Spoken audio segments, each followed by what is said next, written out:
Hey, what's up guys? In today's video, we're gonna be addressing something that you guys have been asking for a while, and now it's kind of bothering me too now that the truck is lowered and starting to look decent, is the mirrors. So we're gonna be replacing these larger style mirrors with the sport smaller mirrors. Another thing I also want to tackle is this vehicle was in some sort of wreck on this side, and it's missing the grille insert here, but it has it on this side. So we're gonna remove it on this side, at least so it's symmetrical and matches both sides. Eventually we're gonna get a new grille since this one has a crack in it. But for now, let's at least make it look as good as possible. So those mirrors will be coming off, and we'll have to go over here to peel off the mirrors off those spare doors that we got for 20 bucks. One thing I'm definitely curious about is whether and how clean these things look, because I haven't even tried to wipe them off to make sure that they're in any sort of decent condition.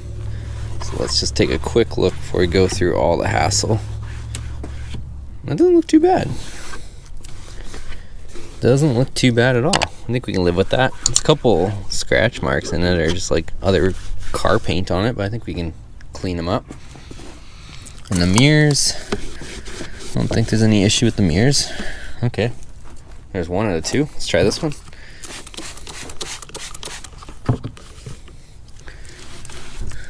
Ooh, we might have got lucky, you guys. I looked at these things in the dark on the doors, obviously, all together, so I didn't really thoroughly inspect them, but I think we're good. We got two clean mirrors. Yeah, the mirror and the plastic part are both good. So let's unbolt these. Let's see what it is. So it looks like 3 10mm bolts, and then it should come off. There she is. All right. Okay, so both mirrors are off. It was pretty easy since there was no door panels on, and they're just 3 10mm nuts. But what you guys probably did notice already, and if you didn't, these mirrors are actually not power, so not the end of the world because they're actually super light. There's no motors or anything in them. So if we're trying to do weight reduction, that would be good, but we do have electric power mirrors on this, so I'm guessing these things are gonna weigh a lot more, both in size and plus there's an electric motor in there. So not a huge deal, but yeah, these are not power. So we'll put them on anyways, not a big deal. I'm not too concerned about it. So let's go ahead. We're gonna have to pop off these door panels and take off those mirrors. So door panels off, so we're gonna have to disconnect my electric mirrors. Womp womp. So we'll pull this out, and then we can go ahead and take out the 3 10mm. So you guys already know me, I like to weigh things since we're gonna try to make this truck somewhat fast. So we'll use our old scale to determine how much these things weigh. So me alone with the camera weighs about 171.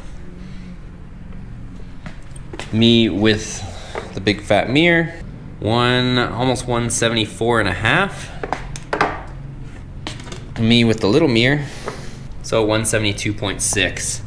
So if you take me out of there, 171, the one mirror weighs a little bit more than the other one. It's marginal, but at least you guys can have it firsthand and how much the weight difference is there. So let's go ahead and put the new one on. So I'm just gonna remove the actual power mirror knob, just so anybody that drives the truck doesn't drive themselves crazy trying to adjust the mirrors. So this knob just slides straight off. And then this collar, you saw I just unscrewed it from there. We unplugged it, and we'll wiggle it out from the back. And we'll have some sort of hole that we'll have to fill with a little kind of a cover plate. So there's that mirror installed. Let's go ahead and do the passenger side because I'm kind of experimenting with something right now. I'll see if it works in just a second, and I'll show you if it does. But let's get this mirror off.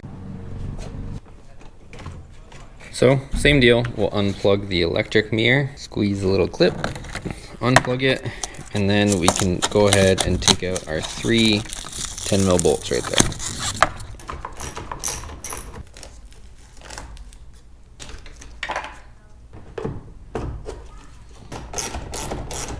So here's my little experiment. Don't mind the bench, it's just spray painted black anyways, so I was just putting more black on top of it.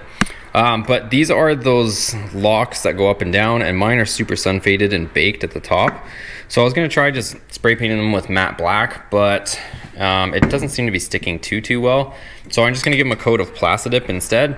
So hopefully that holds up for the meanwhile right now, and then we can always do something later if it starts to peel off or anything like that. So I'm gonna go ahead and spray them with a coat of plasti and we'll continue.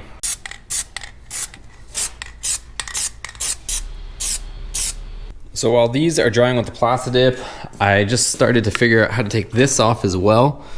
So it's held on by all these little grommets that you can see here. Well, I guess not grommets, but essentially the plastic gets pushed over like that and it gets melted and mushroomed over. So what I've been using is just a cheap little Harbor Freight kind of Dremel type thing with that bit on it. It's kind of like a just carbide tip bit, and just dremeling off the heads of them, and it's been working its way free. So you can see all these ones are all free. Most of the top is off. I just got a few more across the bottom, and then this will be out.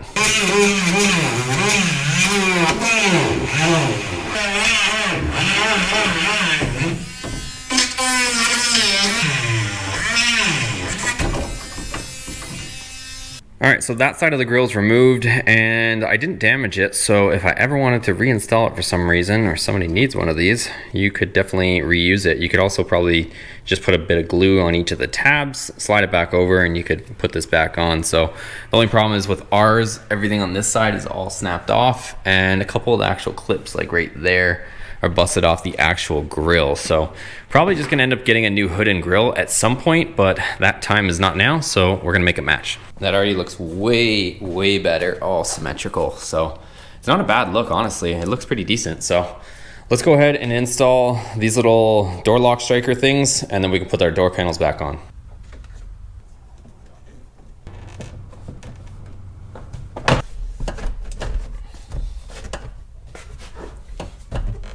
And for the hole here, you guys, I did find a grommet that looks like it should be about the right size. So I'm gonna jam that in there, and then we should be complete here.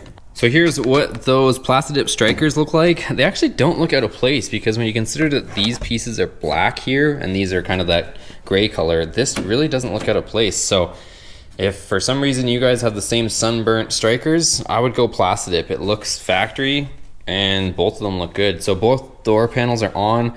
We've got our little grommet piece on there covering where the power mirror button was, and that's what the mirrors look like. So I think it looks a lot better. You guys were definitely right. It needed these smaller mirrors. I think it fits with the whole lowered truck look, but that's gonna be pretty much it. All right guys, so thanks for watching today's video. If you did like it, make sure you give it a thumbs up. It helps the channel grow and does support the channel. Also, if you're stopping in for the first time, check out some of the other videos on this channel. We have a ton of content already on this Dakota. Every vehicle that you see so far, we also have a lot of Ram content and a lot of stuff on the way. So consider hitting that subscribe button, because we got a lot more on the way. Also, you'll see that join button below. You guys can join Team Boosted Motorsports. There's a ton of perks along with that as well. But click the button and it'll take you to a page where you guys can see all those details.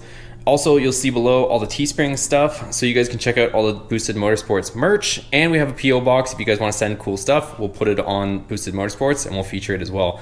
Anyways, thanks for watching. See you on the next one.